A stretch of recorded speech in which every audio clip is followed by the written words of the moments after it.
ನೀವು ಡಿಫೈನ್ ಮಾಡ್ತೀರಾ ಅಂದ್ರೆ ಅಲ್ಲಿ ಮೃಣಾಲ್ ಅವ್ರು ಗೆಲ್ಬಹುದಾ ಇಲ್ಲ ಬಂದ್ರೆ ಜಗದೀಶ್ ಶೆಟ್ಟರ್ ಅವ್ರು ಗೆಲ್ಬಹುದಾ ನೋಡ್ರಿ ಏನಕ್ಕಂದ್ರೆ ಬೆಳಗಾವಿ ಮತಕ್ಷೇತ್ರದಲ್ಲಿ ಲಿಂಗಾಯತರು ಮತ್ತೆ ST ಜನಸಂಖ್ಯೆ almost equal, neck to neck competition ಐತೆ. ಸೊ ಅದಕ್ಕೇನೆ ನಾನೇನು ಕೇಳ್ತಿರೋದಪ್ಪ ಅಂತಂದ್ರೆ ಇಬ್ರು ಲಿಂಗಾಯತರೆ ಅಲ್ವಾ, ಸೊ ಇದರಲ್ಲಿ ಯಾರಿಗೆ ಲಾಭ?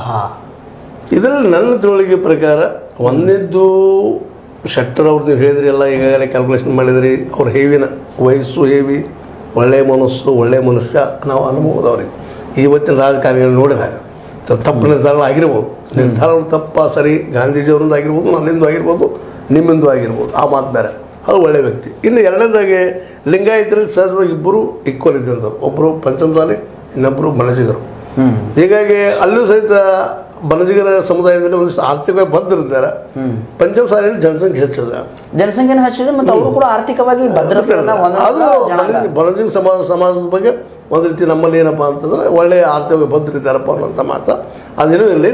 ಅದು ಇಲ್ಲಿಗೆ ಹೇಳುವಂಥ ಮುಖ್ಯ ಉದ್ದೇಶ ಏನಪ್ಪ ಅಂತಂದ್ರೆ ಇಲ್ಲೇ ಇನ್ನೊಂದು ಕಾರಣ ಯಾಕಪ್ಪ ಅಂದ್ರೆ ಸುರೇಶ್ ಅಂಗಡಿ ಅವ್ರ ಹೋಟ್ಲಿಗೆ ಈಗಾಗಲೇ ಇದ್ದಾವೆ ಇಲ್ಲಿ. ಯಾಕಂದರೆ 4 ಸಲ ಆರಿಸಿ ಬಂದಂಥವ್ರು, ಅವ್ರ ಸಂಬಂಧಿಕರು ಇವರು. ಸ್ವತಃ ಇವರ ಏನೋ ಹೆಣ್ಮಗಳವರು ತಂಗಿ ಆಗಬೇಕು ಇದನ್ನು ನಡತೆಯಿಂದ ಅವ್ರ ಮಗಳನ್ನ ಇವರು ಸೊಸೆಯನ್ನಾಗಿ ತೆಗೆದುಕೊಂಡಾರ.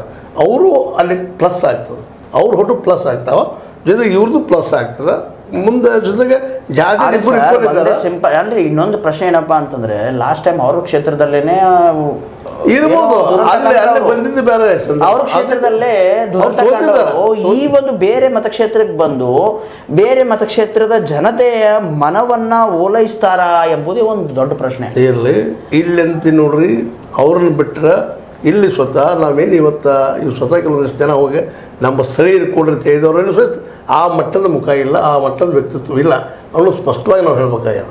ಅಲ್ಲಿ ಯಾಕೆ ಸೋತರು ಅನ್ನೋದಕ್ಕೆ ಆ ಪಾರ್ಟಿ ಬಿಟ್ಟಿದ್ದು ಸೋತರು ಅವರು. ಸಪೋಸ್ ಏನಾದರೂ ಅದೇ ಪಾರ್ಟಿಲಿ ಉಳಿದಿದ್ರೆ ಅವ್ರು ಅವತ್ತು MLA ಆಯ್ಕೆ ಆಗೇ ಆಗ್ತದೆ, ಇಷ್ಟಂತೂ ಸತ್ಯ, ಅದೇನು ಸುಳ್ಳಲ್ಲ. ಯಾಕೆ ಪಾರ್ಟಿ ಬಿಡೋದಕ್ಕಾಗಿ ಅಲ್ಲಿ ಸರ್ ಪಾರ್ಟಿ ಅವರೇ ಅವ್ರಿಗೆ ಟಿಕೆಟ್ ಕೊಡಬಾರ್ದು ಅಂತ ಹೇಳಿ ಹೌದ್ರಿ, ಅಲ್ಲೇ ಅಲ್ಲಿ ರಾಜಕೀಯ ನಿಮಗೆ BL ಅಲ್ಲಿ ಮತ್ತೆ ಬರ್ತಾರೆ ರಾಜಕೀಯ. BL ಸಂತೋಷ ವಿರೋಧಿಯವರು, ಯಡಿಯೂರಪ್ಪನ ಪರ ಇದ್ದಂಥವ್ರು ಅಲ್ಲಿ ಬಂತವ್ರು. ಆ ಕಾರಣಕ್ಕೆ ತಪ್ಪಿಸಿದ್ವಿ ಅವ್ರನ್ನ. ಅವ್ರು ತಪ್ಪಿಸೋದು ಪ್ರಹ್ಲಾದ್ ಜೋಶಿ ಅವರು. ಇವತ್ತು ಪ್ರಹ್ಲಾದ್ ಜೋಶಿ ಅವ್ರು ತಪ್ಪಿಸ್ಬೇಕು ಇವರು ಪ್ರಯತ್ನ ಮಾಡಿದ್ದಾರೆ, ಇಲ್ಲಂತಲ್ಲ.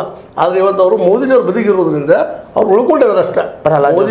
ಮೋದಿಜಿಯವ್ರ ಆಶೀರ್ವಾದದಿಂದ ಇವತ್ತು ಅವ್ರು ಬೆಳಗಾವಿ ತಪ್ಪಿಸ್ಬೇಕು ಅನ್ನೋದ್ರಲ್ಲಿ ಇವ್ರದ್ದು ಕೆಲವೊಂದಿಷ್ಟು ಮಂದಿ ಕೈ ಅದಾಗಿರ್ತಾರೆ ಅಲ್ಲಿ. ಇಲ್ಲಿ ತಪ್ಪಿಸಿದ್ರೆ ಹೋಗಿ ಪೂರ ರಾಜಕೀಯಕ್ಕೆ ಮುಗಿದೋಗ್ಬಿಡ್ತಾರಂತೆ. ಅದಕ್ಕೆ ಇಲ್ಲಿ ಶತಾಯಗತ ಗೆಲ್ಲೇಬೇಕಾಗಿದೆ. ಇದೆಲ್ಲಕ್ಕಿಂತ ದೊಡ್ಡ ಪ್ಲಸ್ ಪಾಯಿಂಟ್ ಏನಿದೆಪ್ಪ ಅಂದರೆ ಯಡಿಯೂರಪ್ಪನವರ ಗಾಣಿಗ ಸಮುದಾಯದ ಓಟುಗಳು, ಜೊತೆಗೆ ಅವ್ರ ಬಗ್ಗೆ ಭಾಳ ಗೌರವ ಅದ ಇಲ್ಲಿ ಲಿಂಗಾಯತರಿಗೆ. ಈ ಎಲ್ಲ ನೆಲೆಯಲ್ಲಿ ಮೃಣಾಲ್ಗೆ ಅವಕಾಶಗಳು ಕಡಿಮೆ ಇದ್ದಾವೆ ಅಷ್ಟು ಮಾತ್ರ ಇವತ್ತು ಹೇಳ್ಬೋದು. ಇವತ್ತಿನ ಕರೆಂಟ್ ಪೊಸಿಷನ್ದಲ್ಲೇ ನಾಳೆ ಗೊತ್ತಿಲ್ಲ ಏನಂತೇಳಿ. ಮತ್ತು ಅವರು ತದ್ದಿರ್ತಾರೆ, ಅವ್ರು ಮೊದಲು ಭಾಳ ತದ್ದಿರ್ತಾರೆ, ಸಾಕು ಬೆರಕಿ ತಿಳೋದಕ್ಕೆ ಭಾಳ ಬುದ್ಧಿವಂತ ಇರ್ತಾರೆ. ಯಾವ ರೀತಿಯಾಗಿ ಅಂಥದ್ದು ನೋಡ್ರಿ, ಮೊನ್ನೆ MLC ಒಳಗೆ ಅವರು ತಮ್ಮ ಆರಿಸಿ ಬರ್ತಾನೆ ಇಲ್ಲೋ ಅಂತ ತಿಳ್ಕೊಂಡಿದ್ವಿ ನಾವು. ಟಾಪ್ ಮೋಸ್ಟ್ ಆಗಿ ಬಂದ್ಬಿಟ್ರು. ಇಲ್ಲೇನೋ ಇದು ರಾಜಕೀಯ ಚಾಣಾಕ್ಷತೆ ಇದ್ದಾರೆ, ಭಾಷೆ ಮೃದು ಅಲ್ಲ, ಎಲ್ಲಿ ಹಿಡಿಬೇಕಲ್ಲಿ ಹಿಡ್ಕೊಳ್ತಾಳೆ ಅಷ್ಟ. ಸೊ ಅದೇ ಸರ್, ಇವಾಗ ಅಂದ್ರೆ ಕಾಂಗ್ರೆಸ್ ಬಂದರು ಶೆಟ್ಟರ್ ಅವರು, ಆಮೇಲೆ ವಾಪಸ್ BJPಗೆ ಹೋಗಿದ್ದಾರೆ. ಆ ಒಂದು ಏನಂತೀರ ನೀವು ಬಣ್ಣ ಬದಲಾಯಿಸುವಂತಹ ಒಂದು ಏನಂತೀರ ನೀವು ತಮ್ಮ ಒಂದು ನೇಚರ್ದಿಂದ ಅವ್ರಿಗೇನು ಹೊಡೆತ ಆಗಲ್ಲ ಇಲ್ಲಿ ಅಂತ ನೋಡ್ರಿ. ಬಂದಿದ್ದು ಇನ್ನೊಂದು ಇಲ್ಲಿ ಮರಿತಾ ಇದ್ರಿ. ಈ ನಮ್ಮ ಲಕ್ಷ್ಮೀಬಾಯಿ ಹೆಬ್ಬಾಳ್ಕರ್ ವಿರೋಧಿಗಳು ಒಬ್ಬರು ರಮೇಶ್ ಜಾರಕಿಹೊಳಿ, ಅದ್ರ ಜೊತೆ ಇಲ್ಲಿ ನಮ್ಮ ಬಾಲಚಂದ್ರ ಅವರು. ಇವೆರಡು ಕ್ಷೇತ್ರದಲ್ಲೇ ಮ್ಯಾಕ್ಸಿಮಮ್ ಜಗದೀಶ್ ಶೆಟ್ಟರ್ ಹೋಟ್ ಬರೋ ಸಾಧ್ಯತೆಗಳಿದ್ದಾವೆ. ಇನ್ನು 5ರಲ್ಲೇ ಕಾಂಗ್ರೆಸ್ಸಿಗರಿದ್ದಾರೆ. ಆದರೆ ಅಲ್ಲಿಯೂ ಸಹಿತ ಇವ್ರ ಹಿಂದಿನ ಸುರೇಶ್ ಅಂಗಡಿ ಅವರಿಂದಾಗೆ ಇವ್ರ ಬಗ್ಗೆ ಒಳ್ಳೆಯ ಅಭಿಪ್ರಾಯ ಇದ್ದಂಥ ಬರೋ ಸಾಧ್ಯತೆಗಳಿದ್ದಾವೆ. ಅವರು ಹೆಣ್ಮಗಳು ಬಂದು ಅಡ್ಡಾಡೋ ಸಾಧ್ಯತೆ. ಈ ಎಲ್ಲ ಹೋಟೆಲಿಂದ ಒಂದು ನನ್ನ ಅಭಿಪ್ರಾಯದಲ್ಲಿ 60% ನಮ್ಮ ಜಗದೀಶ್ ಶೆಟ್ಟರ್ ಆದರೆ 40% ನೋಡಲ್ಲ. ಅಲ್ಲೇ ಇರೋದಲ್ಲ, ಚಿಕ್ಕೊಂಡಿದ್ರು ಅಲ್ಲಿ ನಾವು ಬೇಕಾದ್ರೆ ಸತೀಶ್ ಅವ್ರ ಕಾರಣದಿಂದ ನಾವು ಒಂದು 55-60% ಇಟ್ಕೊಂಡು ಬೇಡ 65 ಇಟ್ಕೊಂಡು 70 ಅಲ್ಲ. ಯಾಕಂದರೆ ಜೊಲ್ಲೆಯವ್ರೇನು ಸಾಮಾನ್ಯ ಇಲ್ಲ. ಹಾಂ, ಅವರು ಯಾವ ಬೇಕಾದಾಗ ಅದನ್ನು ತಕ್ಕಡಿ ಬೇಕಾದ್ರೆ ಬಂದ್ ಮಾಡುವಂಥವ್ರು ಅಂತಾರೆ. ಯಾಕಂದ್ರೆ ರಮೇಶ್ ಕತ್ತೆಯವ್ರು ಟಿಕೆಟ್ ತೊಗೊಳ್ತಾರಂದ್ರೆ ಅವ್ರು ಹೋಲ್ಡಿಂದ ಅದು ಮಾಡ್ಲಿಕ್ಕೆ ಸಾಧ್ಯ ಇಲ್ಲ. ಅವರು ಸಾಕಷ್ಟು ಬುದ್ಧಿವಂತರಿದ್ದಾರೆ. ಅಲ್ಲೂ ನಾವು ಅಂತಿಮ ಅಷ್ಟೇ 65 ಇರ್ತೇನೆ. ಅದು ಒಂದು 50-50 ಇನ್ನೂ ಸ್ವಲ್ಪ ಹೋಪ್ಸ್ ಹೆಚ್ಚದ ಆ ಬಾಕಿ ಶೆಟ್ಟರ್ ಅವ್ರಿಗೆ.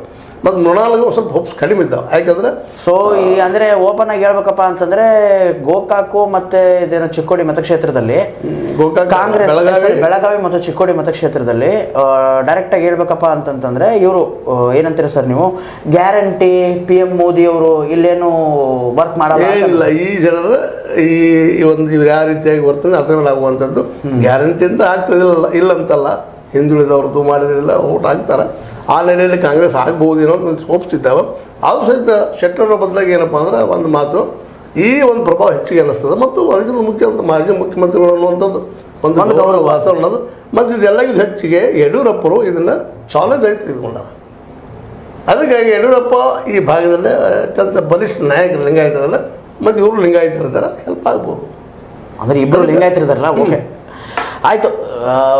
Thank you sir. ಅಂದರೆ ಇವಾಗ ನೋಡಿದ್ರಲ್ಲ ಯಾವ ರೀತಿ ಬೆಳಗಾವಿ ಜಿಲ್ಲೆಯಲ್ಲಿ ಮತ್ತು ಚಿಕ್ಕೋಡಿ ಮತಕ್ಷೇತ್ರದಲ್ಲಿ ಯಾವ ರೀತಿ ಒಂದು ಏನಂತೀರ ನೀವು ಅಲೆಗಳು ಸೃಷ್ಟಿ ಆಗ್ತಾ ಇವೆ, ಮತ್ತು ಯಾರು ಹೆಂಗೆ ಗೆಲ್ಲಬಹುದು, ಯಾರ್ದು ಹೋಪ್ಸ್ ಎಷ್ಟು, ಯಾರ್ದು ಹೋಪ್ಸ್ ಕಡಿಮೆ.